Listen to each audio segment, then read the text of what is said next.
నమస్తే, నేను మీ కుప్ప పద్మిని. ఇన్నాళ్ళు మీ సపోర్ట్ ని నాకు అందిస్తూ, మీ ప్రేమని నాకు అందిస్తున్న ప్రతి ఒక్కరికి కృతజ్ఞతలు. ఇప్పుడు చూడబోతున్న ఈ వీడియో కూడా ఖచ్చితంగా మీకు ఉపయోగపడుతుంది. లైక్, షేర్ అండ్ సబ్స్క్రైబ్ చేసి మీ ఇష్టాన్ని అలాగే మీ సపోర్ట్ ని నాకు అందించండి. అలాగే ఈ వీడియో పట్ల మీ అభిప్రాయాన్ని కమెంట్ సెక్షన్ లో కమెంట్ చేసి నాకు తెలియజేయండి. నమస్తే ప్రభుజీ. కొన్ని పర్సనల్ క్వశ్చన్స్ ఏమైనా అడగచ్చా?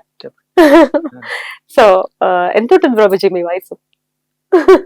40 అయింది. అసలు అలా కనపడట్లేదు మీరు. సో ఎట్లా ఉంటుంది డే టు డే లైఫ్? ఎలా ఉంటుంది మీది? ఒకసారి మీ స్కెడ్యూల్స్ ఎలా ఉంటాయి? పొద్దున 4:30కి మంగళారతి ఉంటుంది మాకు. మీరు గోవర్ధన్ ఇకో విలేజ్ లో ఉంటారు.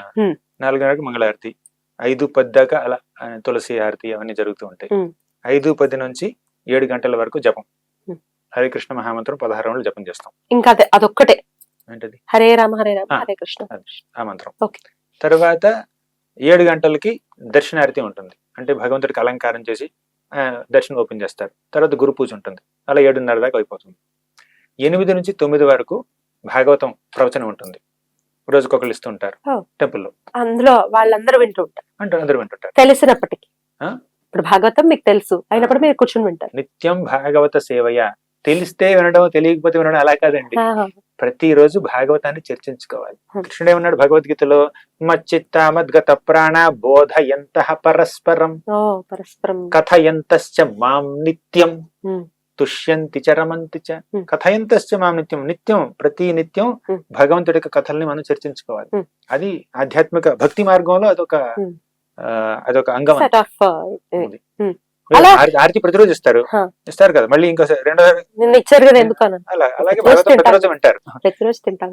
తెలుసుకోవడం కాదు, ఎప్పుడు గుర్తు చేసుకోవడం, అది ఆచరించాలి అన్నటువంటి స్ఫూర్తిని ఒకరికొకరు ఇచ్చుకోవడం. సో 1 hour లో ఇట్లా ఏ అధ్యాయం తీసుకుంటామో అని ఏమైనా ఉంటుంది? ఎందుకంటే ఇప్పుడు భాగవతం ఫస్ట్ క్యాంటో స్టార్ట్ చేస్తారు. రోజుకో శ్లోకం. చిన్నగా ఉంటే 2-3 శ్లోకాలు ఒకే రోజు. అలా కంటిన్యూస్ గా వెళ్తూనే ఉంటుంది. సంవత్సరాల తరబడి భాగవతం చర్చించుకుంటూనే ఉంటారు. అయిపోయింది భాగవతం, పూర్తిగా అయిపోయింది, మళ్ళీ ఫస్ట్ నుంచి స్టార్ట్ చేస్తారు. అలా రోజు ఒకళ్ళు ఉండరు, వేరే వేరే దానికి షెడ్యూల్ చేసుకుంటారు. బ్యూటిఫుల్. అలా మీకు వస్తుంది అలా? మీరు వస్తుంది. కరెక్ట్. ఎన్నాళ్ళకి ఒకసారి వస్తుంది? అట్లా అంటే అక్కడ ఉన్నటువంటి వ్యక్తులను బట్టి నాకు 4 రోజులకి ఒకసారి, మంత్లీ వన్స్ అలా. సో ఆల్ 1 hour మీరు ప్రవచనం ఇస్తుంది. బ్యూటిఫుల్. తర్వాత 9 వరకు ఇది. తర్వాత ప్రసాదం ఉంటుంది, భోజనం. తర్వాత రోజంతా ఒక్కొక్క భక్తుడు ఒక్కొక్క రకమైన సేవ చేస్తాడు. భోజనం అంటే ఎట్లాంటి ఆహారం? అన్నం, పప్పు, కూర, చపాతి, ఇవన్నీ సాత్విక ఆహారం. ఆఫ్ కోర్స్ భగవంతుడికి నివేదన చేసినటువంటి ఆహారం.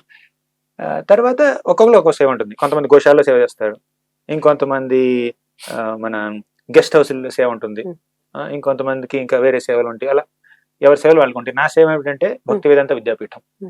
అక్కడ చాలా స్టూడెంట్స్ ఉంటారు, వాళ్ళందరికీ భాగవతం చెప్పడం. ఇప్పుడు ప్రతిరోజు టెంపుల్లో జరిగేది ఏమిటంటే అందరికీ కామన్ గా జరిగేది.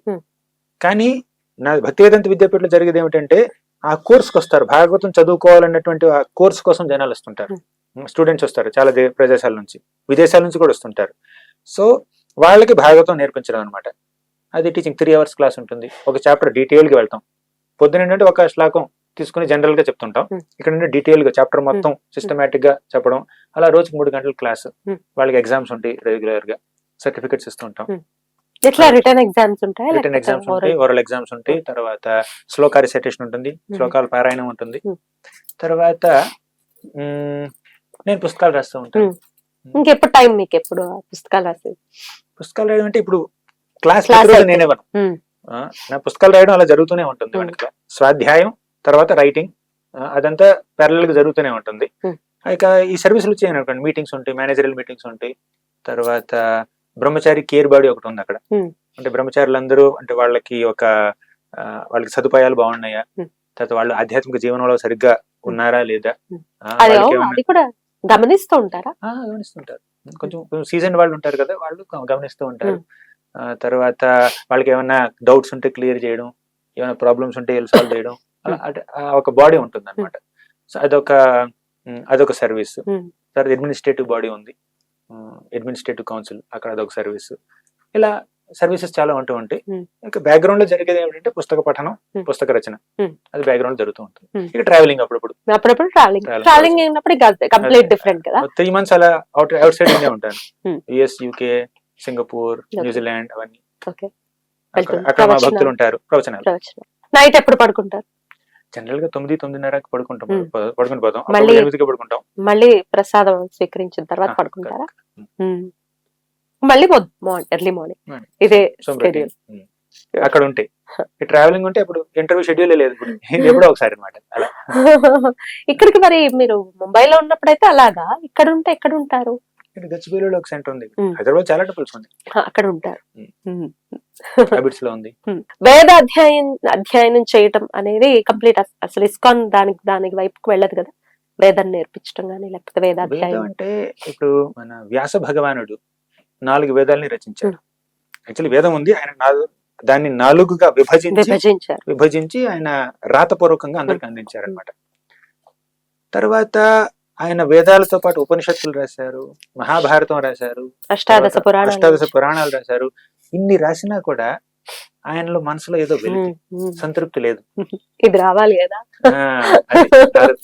ఇది రావాలి కదా. ఆయన మనసులో పూర్తిగా సంతృప్తి లేదు. అప్పుడు నారద మహర్షి వచ్చి ఇన్ని పురాణాలు, ఇన్ని వేదాలు రాసినా కూడా అందులో భగవద్భక్తి గురించి నువ్వు చాలా విస్తారంగా రాయలేదు. అంటే ప్రస్తావన ఉంది కానీ ఎలాబరేట్ గా డిస్క్రిప్షన్స్ అయితే లేవు.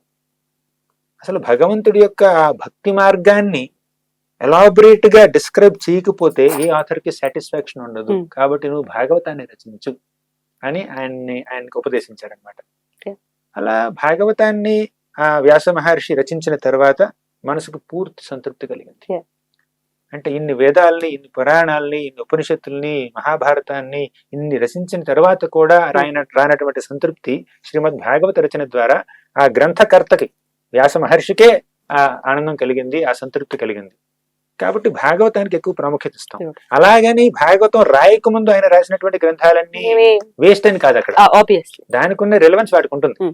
కానీ పూర్తిగా భక్తి మార్గాన్ని ఆచరించాలనుకున్నటువంటి వ్యక్తులకి ఇక ఈ కర్మ, జ్ఞాన ఇవన్నీ కాకుండా ఇక రిచువల్స్ మీరు అన్నట్టు, తర్వాత హోమాలు, యజ్ఞాలు, జపాలు, తపాలు, ఇవి ఏదో ప్రతిఫలాన్ని ఆశించి, దాంతో కాకుండా ప్యూర్ భక్తి, complete full selfless unflinching dedicated devotion అంటూ కృష్ణ. సో అది భాగవతం యొక్క మెయిన్ పరమార్థం అనమాట. సో దానికి ఎక్కువ ప్రాముఖ్యతనిస్తుంటాం. అలాగని వేరే తప్పని కాదు. ఇప్పుడు కృష్ణుడు అన్నాడు భగవద్గీతలో, త్రైగుణ్య విషయా వేద నిస్త్రైగుణ్యో భవార్జున అన్నాడు. వేదాల్లో త్రిగుణాల గురించి ఎక్కువగా చెప్పారు ప్రస్తావన. భక్తి మార్గాన్ని గురించి ఎక్కువగా చెప్పకుండా త్రిగుణాలు, ధర్మ, మన సత్వగుణం, రజోగుణం, తమగుణం, వాటి గురించి ఎక్కువగా ప్రస్తావించారు. త్రైగుణ్య విషయ వేద నిస్త్రైగుణ్యో భవార్జున.